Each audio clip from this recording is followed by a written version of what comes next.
黃琪居。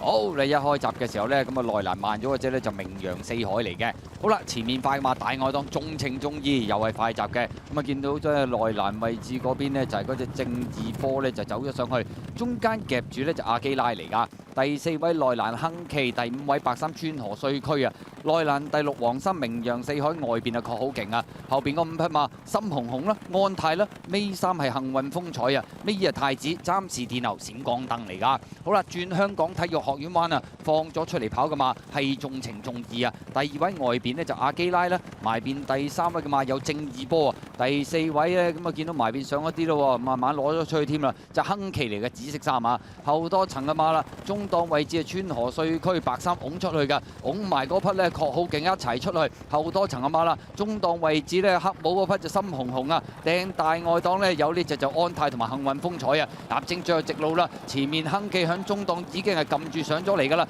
埋欄位置就重情重義啊，灰馬就阿基拉，中檔追有深紅紅啊，大外檔嗰邊呢有安泰啦，最出仲有隻幸運風采啊，最後200零米啦，透出嘅馬係亨記啊，但係埋邊重情重義打翻上嚟，呢個時候安泰撻着咗，最後100米都埋邊重情重義佔先，中間鬥緊有亨記，外邊冚上嚟就安泰，接近終點第1名，要影相咁啊，外邊位置係安泰，內欄嗰邊重情重義，中間夾住係亨記啊。咁啊，結果今場賽事3匹馬都相當接近，沿路都佔先咗啲嘅。咁啊，最後100米仲係重情重義，外邊安泰冚咗上嚟，睇下邊隻馬到先啊。亨記以為出咗頭都有機會啦，咁啊結果就第3。至於跑第4名嘅馬呢，咁外邊追上嚟嘅馬有幸運風采，係咪機會高過中間嘅名揚四海深紅紅嗰啲馬呢？